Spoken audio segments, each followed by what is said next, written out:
Bon, Zachée, ça se passe à Jéricho. Jéricho, c'est les premiers à avoir mis en place le prélèvement à la source. Hyper pratique, t'avais pas à bouger de chez toi, on venait directement prendre ta thune pour payer les impôts. Ce travail, c'est Zachée qui le faisait. À cause de Zachée, Jéricho, c'était devenu une référence en matière de déséquilibre social. T'avais les pauvres d'un côté et Zachée de l'autre.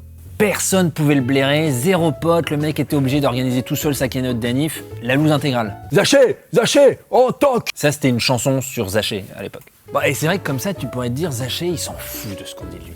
Bah non, Zachée, il a un cœur, comme tout le monde. Et à un moment donné, t'as beau te faire un max de blé, ton pognon, ça sera jamais ton ami. Jamais ton ami. C'est pas mal, non? Du coup, quand Jésus arrive à Jéricho, Zachée il se dit, attends, là, il y a un mec qui a pas un copec, mais qui a un max de poteaux. On va voir comment il fait. Alors, Zachée, il se met sur la pointe des pieds comme ça pour voir, mais impossible, il y a trop de monde. Ouais, alors détail, Zachée, c'est le plus petit homme de tout Jéricho. Les gens, ils le vannaient pas mal là-dessus, ils étaient là, ouais, on voit tes pieds sur ta photo d'identité, pas sympa quoi. Bah, et c'est sûr que quand t'as volé la moitié de la ville, c'est compliqué d'aller demander à quelqu'un, est-ce que je peux monter sur tes épaules? Mais bon, Zachée, il se dit, je vais monter dans un arbre, malin. Il voit un très bel arbre, un sycomore.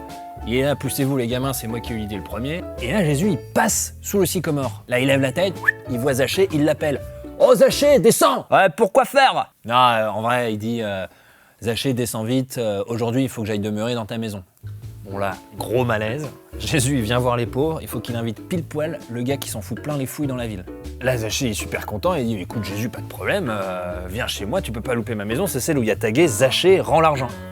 Alors évidemment, Zachée, c'est la première fois qu'on le regarde autrement comme un voleur. Forcément, il est touché.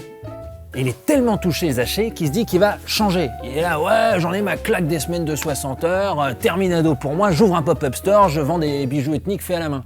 Non, en vrai, il veut pas changer de métier, il veut changer tout court. Et vas-y, que si j'ai volé quelqu'un, je lui rends le double, si j'ai fait du tort à un autre, je lui rends 4 fois sa mise. Et avec des déclarations comme ça, aujourd'hui, effondrement de la bourse direct. En fait, Zachée, c'était quoi son problème? Il avait peur d'être pauvre. Il avait peur de sa petitesse. Et une seule chose qui a pu le changer, le regard de Jésus. Quand on croise le regard de Jésus, c'est un tel bouleversement qu'on n'a plus peur de se retrouver pauvre face à lui et face aux autres.